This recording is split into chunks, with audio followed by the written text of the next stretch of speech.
back to online dating, right? Had I told you about online dating in and around 1994 and told you that you were going to put your profile up on the internet so that everybody in the office could see that you were slightly overweight, thanks buddy, slightly overweight, hadn't had a date in a decade, and loved moonlit walks and soft shoe dancing? No way. Well, we all know how that story ended. And in fact, I don't know if you know how significant that story ends. In 2014, it is expected that 50% of all North American weddings will originate online. 50%. We have virtually rewritten the code on human relationships. What's even more interesting about that, by the way, is not just that people do it, because you could kind of get why they would do it. It's how people talk about it. You know, you all have friends, all of you, I'm sure, well, we know statistically close to half of you have online dating. But when you went to a wedding for somebody who met, 3-4 years ago, met online, it was very awkward. Like, oh yeah, how'd you guys meet? Oh, we were introduced. Oh yeah? By who? Dell. Apple. Now, we have crossed this massive behavioral barrier where some version of online is one of the top 5 most mentioned terms at a North American wedding today. So we've not only behaviorally rewritten the code on how humans pair, we have now socially accepted and been quite open about the taboo around it. Significant, massive behavioral change. Now, let me tell you why. If Darwin was alive today, I would tell you that he would argue that we have evolved. Human beings over the last 15 years went through an evolution. I believe the data that we are seeing about this now is the most important sociological findings in the last 200 years. I was at a conference, by the way, of sociologists, and when I said that, they're like, no, it isn't. Like, okay, you guys can shut up. But the reality is, in my view, for actual real people, not sociologists, this is the most important stuff that has happened and we have learned about ourselves in very, very long time. We now know behaviorally that you, and I mean you as in all of us, are 2 people. You are your physical self, the person that is here sitting in this room listening to me, and you have another side of you, which is your virtual identity, which is the person that you are when you're interacting on email, social media, voice over IP, Skype, even the phone, non-face-to-face communication. And what we are now seeing behaviorally, one of the key missing links in people understanding all of this change, is that those 2 people in your body are entirely different. That you often function completely different depending on which mask you're wearing. And why should you care? You should care because the vast majority of Westerners spend 2/3 of their working day interacting in their virtual self, not their physical one. So if you don't get this part of how this works, it's like walking into a French restaurant speaking Japanese. It has been one of the critical failures of the online world. Marketing is a great example of this failure. For years, people misunderstood, with one exception, that these 2 beings existed, that we went through meiosis as human beings. So you would have marketers that would throw banner ads up online while you were surfing. The problem is, in your virtual self, you typically engage with a declared intention. You are doing something. You are there to fulfill a purpose, searching for something, finding something, doing work. In the physical world, we are used to side interruptions because those declared intentions are quite different. Throwing a banner ad up on a website is the real-world equivalent of you having dinner with your significant other and some dude crawling up from under the table with a sign that says, "Try the dessert, it's excellent," and then crawls back under the table. It just makes no sense. And after a while, when that dude keeps popping up at every restaurant, you just ignore him. Much in the same way you ignore the dude that comes by with the flowers all the time. We are totally different people in our virtual selves. This finding, the data that backs this finding, is incredibly sophisticated. We are very early in the stage. one of the key things to remember about your virtual self, you and your children, is it is typically marked by age. So if you think of your being as having been born around the time of the commercial internet and when your adoption started, most of us, if we've been in it for a long time, are just entering our teens. Most of you are still adolescents. And the behaviors, by the way, map to that very closely. Now, there are literally hundreds upon thousands of these markers of change. We don't have time to go through a lot of them, but I will talk about a few. The first one is trust. It would be intuitive to think that you would be way more trusting in your physical self where you can see and touch stuff than in the giant insane asylum that is the internet. But in fact, it's totally the opposite. You are in your virtual identity far more trusting than you are in the physical world. In fact, we now know that the average internet user is 3 times more trusting in their virtual self than they are in the physical world. And if you're a Facebook user, that number rises to 4 to 1. We are much more akin to trusting children in that virtual self. And by the way, my father, I was always talking about this with my dad. My dad is a 75-year-old dentist and not the most sophisticated technophile in the world. So I finally figured out a way to explain this to my dad. I said, Dad, when I was a kid, would you post my baby pictures on the lamppost in our neighborhood? He's like, no. Why would I do that? That's crazy. It's disrespectful. There's freaks in our neighborhood. I don't want people seeing that. Like, just completely blew his mind. I said, okay, Dad. So why do you post hundreds of photographs of your granddaughter on Facebook and Flickr, which is a globally open lamppost, viewable and searchable by the world, and totally and easily manipulated? And his face just like went blank, and I could see him like rushing off to his computer to delete all these photos. And the truth is, he had no answer. And most of us, if you inherently think of that dilemma, don't have an answer. But the answer we are now learning is because you are far more trusting in that virtual self. We see it in the way we give data. You give 6 to 7 more times data about yourself in your virtual identity than you do in your physical self. You could imagine if those 2 worlds were reversed, and all of a sudden, you show up at the bay, you're standing at the till, and they're like, oh, Mr. Brody, can I have your password? Can you confirm that password? And what's your mother's maiden name?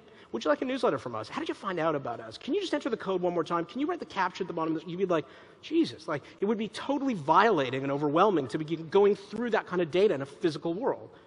So keep in mind that trust is a very different thing. And by the way, the other thing to keep in mind about trust is that one of the things that marketers drive me insane about is everybody talks about this era about social media, and they'll use terms like transparency and authenticity and conversation. Those are all true, but there's an underlying inherent reason for it. And the reason is because in some way, you are speaking to children. You are speaking to people that are very early in the life of a medium, in an identity in themselves, which if you breach that trust and are not transparent and are not authentic, it has lasting impact, much in the way it does when it happens to children. So it is true that those things need to occur, but this is one of the underlying drivers. The other is human relationships. This is somebody's poor kid, by the way. We have virtually, in 15 years, rewritten the code on human relationships. We now know that many of the sociological theories about human beings and their relationships were flat out wrong. When you look at the social graph, LinkedIn, Facebook, Twitter, all the people you belong to in your social media, there is this weirdness that still goes on, a discomfort amidst us as human beings in understanding what this medium actually is. Because I think some people make this mistake. They're like, oh, he's got 3,000 friends on Facebook. Like somehow I told people that these are the folks that I was going to invite to my wedding. It's not the case. Human relationships have expanded. The whole territory has expanded. Technology has allowed for the creation of what many people call secondary ties or weak links. Most of those are people that you are tied to in your social graph, which technologically never existed before. So the question is, does it matter? Does it matter that you have a big social graph? And the answer is, yeah, it really matters.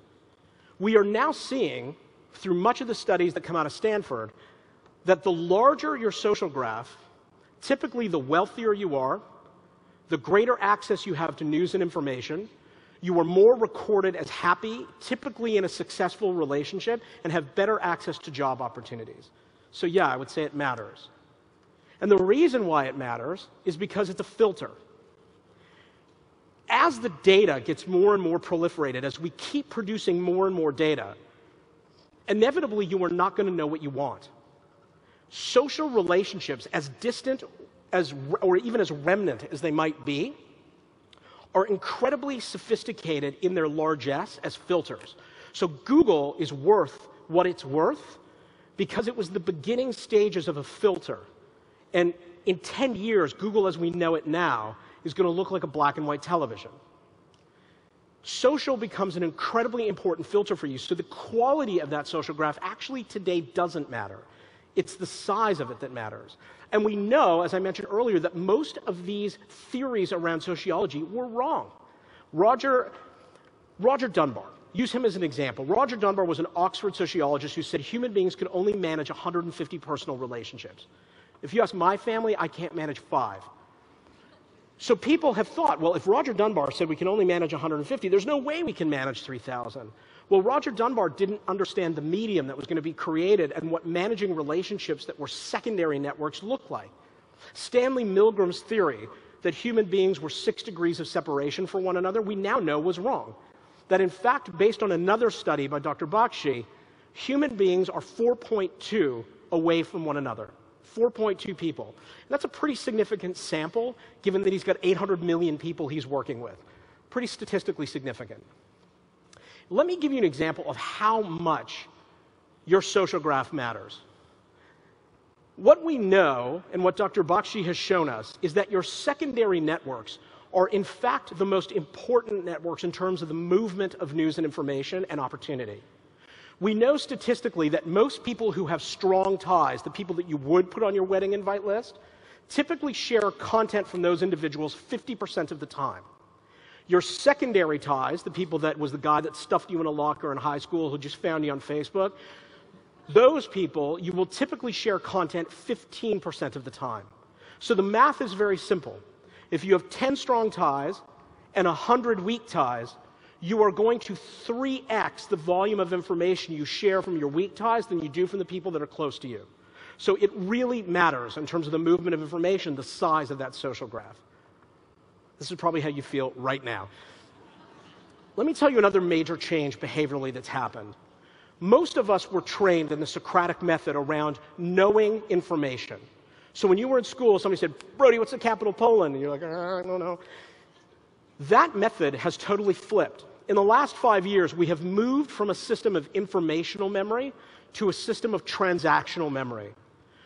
Most of us now are far more sophisticated at actually understanding where to find the answer than we are at actually knowing the answer.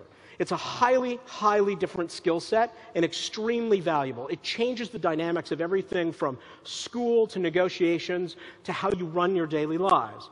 We are actually technically less informed in terms of the memory quotient of what we actually know day to day, but a hell of a lot more sophisticated in knowing how to root out and find the answers to those questions. Remember these guys? The island of misfit toys. I would argue this is exactly who we are today. I said at the beginning that this planet was built as we know it around concepts around the Industrial Revolution, around physical things that don't work anymore. Americans love baseball analogies. And I always used to say to the folks I worked with at Anschutz, if this was a baseball game, the players are still at home having dinner with their families. We are so early in the change and the discord that is about to come from this. Almost everything we do, from education to government to factoring in even religion, were built around concepts that do not cater or understand your virtual self. Think about government, for example.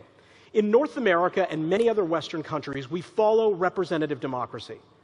Representative democracy, the most fundamental thing we own as our freedom, was based on a technological assumption that is no longer true. You hired a representative and voted for your rep because we couldn't at the time collect 30,000 votes from people in Ottawa Centre or Calgary South and get them to Ottawa in a meaningful way and make sense of it and count. You can easily do that today.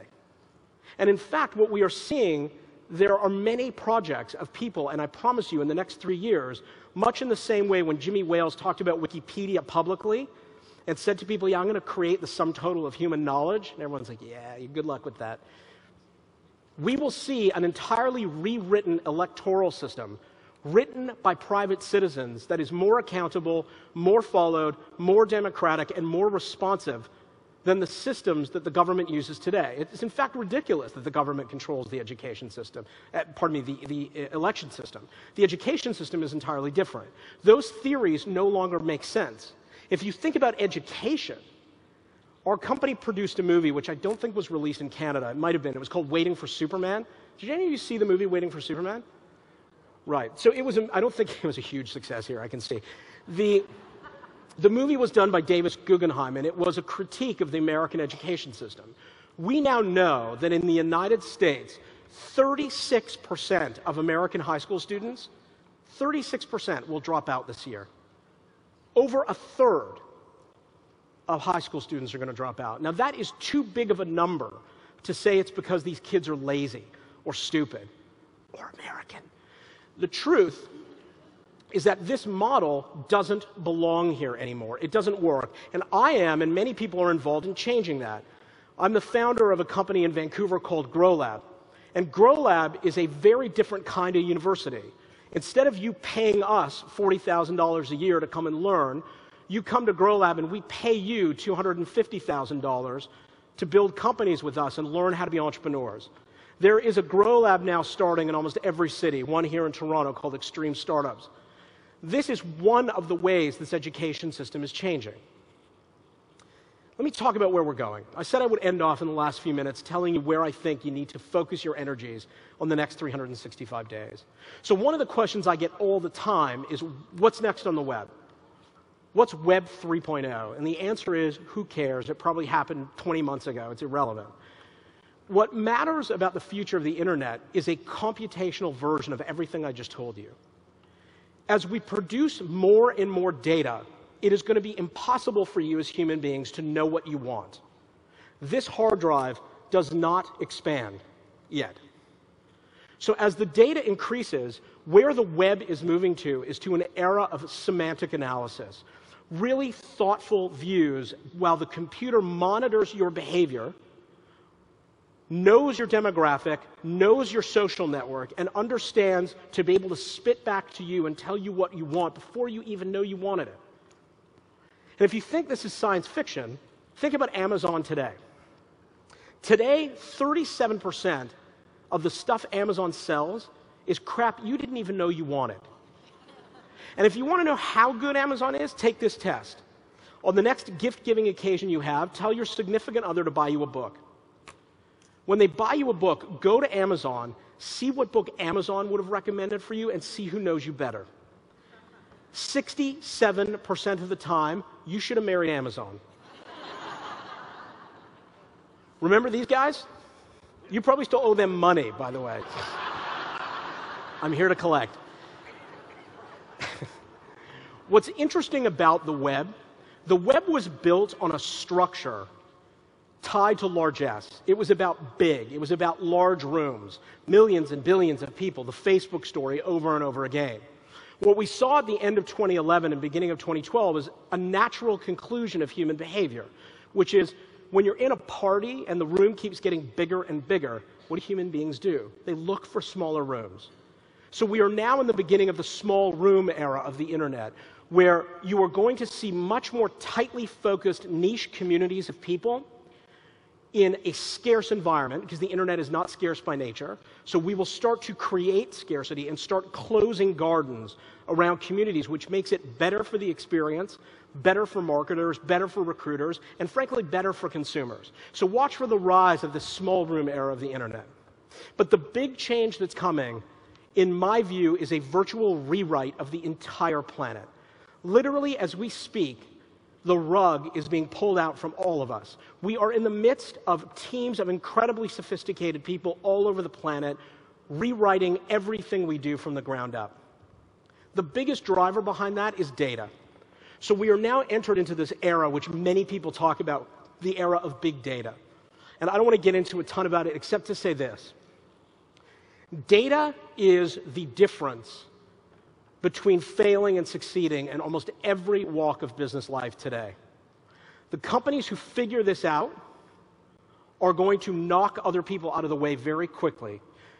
Businesses typically had data for long periods of time. Most of them threw it away. Most of them didn't know what to do with it. It was siloed in different pieces of the business, and there was no one responsible for actually taking that data, analyzing it, and spitting it out cooperatively with the business units to make serious lifetime changes.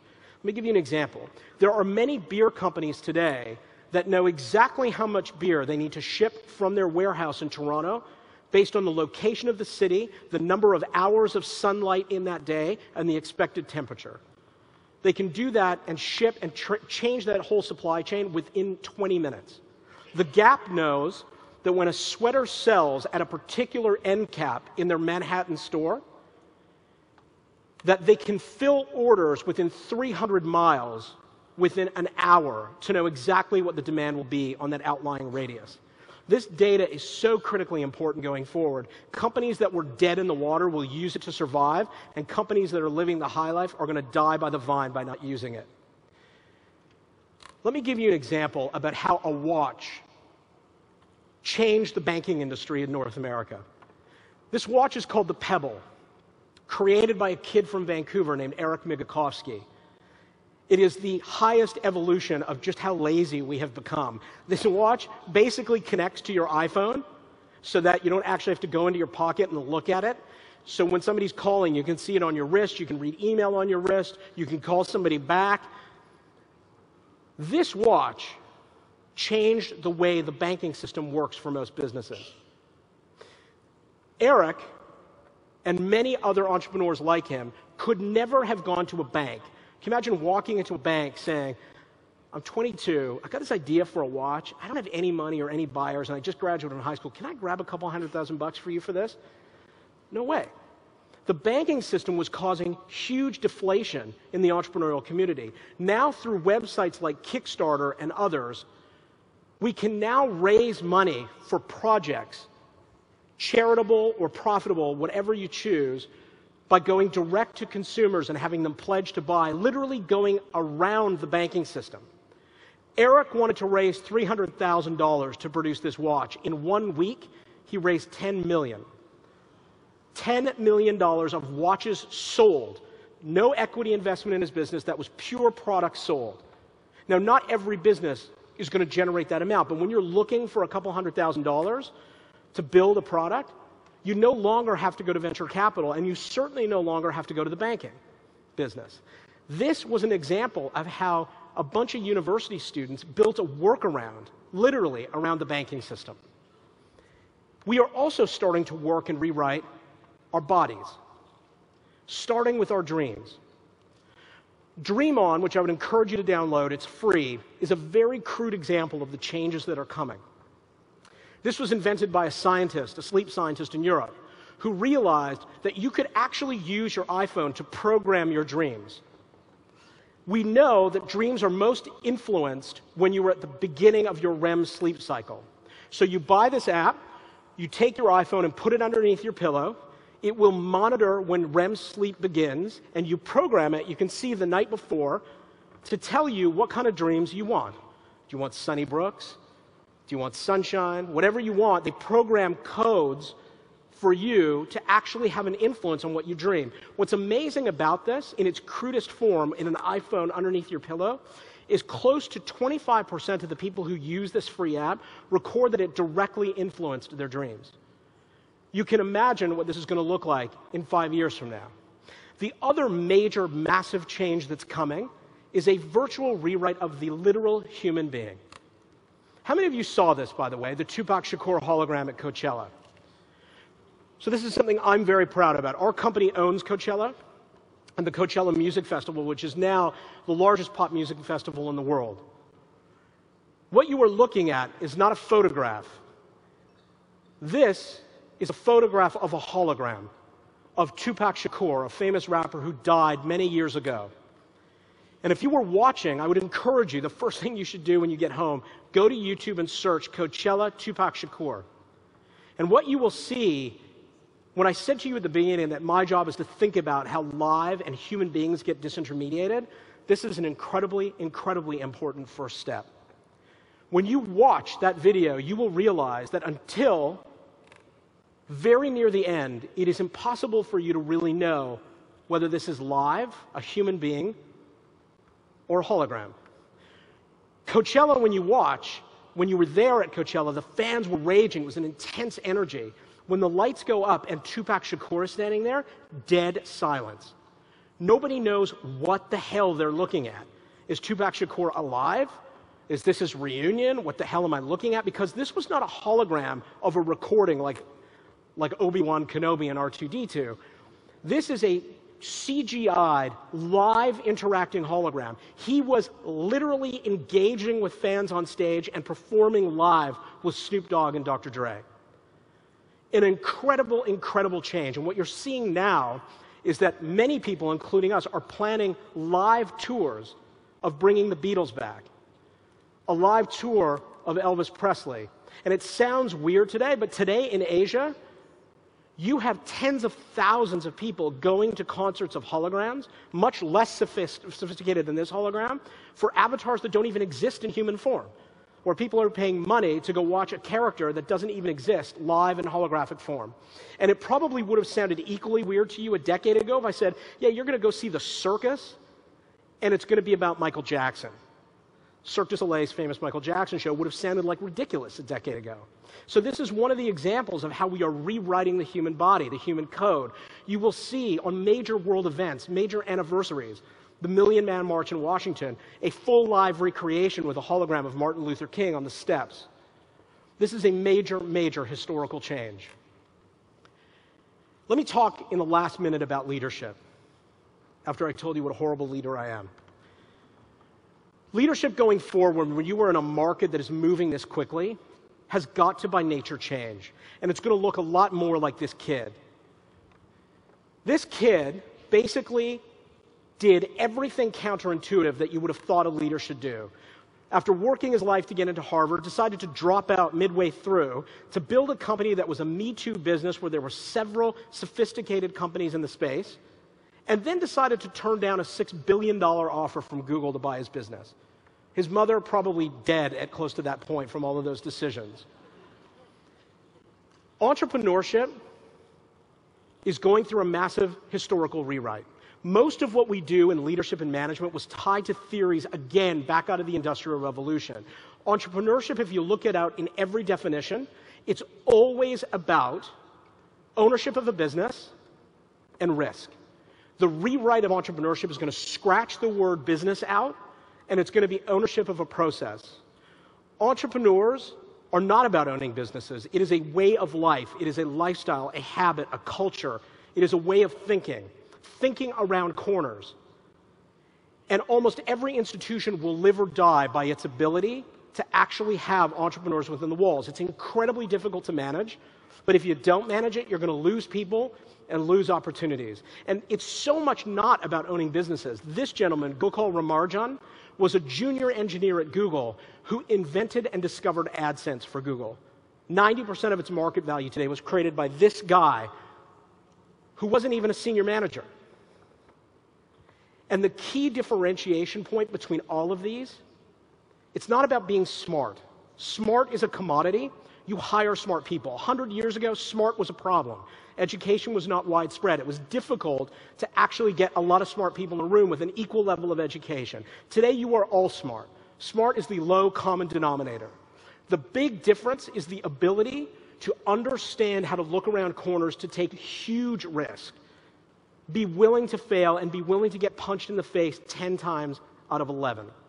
It's incredibly difficult to be an entrepreneur. It's incredibly difficult to learn the skill sets, but once you get it, and once you're willing to accept that whole historical shift away from hub-and-spoke management to live entrepreneurship and entrepreneurship, you will see the world becomes a lot easier to manage. Now, I said I would end off telling you how you prepare. How do you prepare for what is going to be an incredibly complicated moment in your lives? And the answer is I have no idea. I really don't. What I do know is that the people who are going to succeed are going to realize we are not the same human beings we once were. You will need to be avid students of the human currency. You will need to be really clear about understanding the persona and people you're speaking with, and be okay with the fact that you're going to be confused. This is going to be an incredibly complicated era. And so while I don't know how you prepare, I do know that this is going to be one hell of a 365 days. Thank you very much. Have a great afternoon.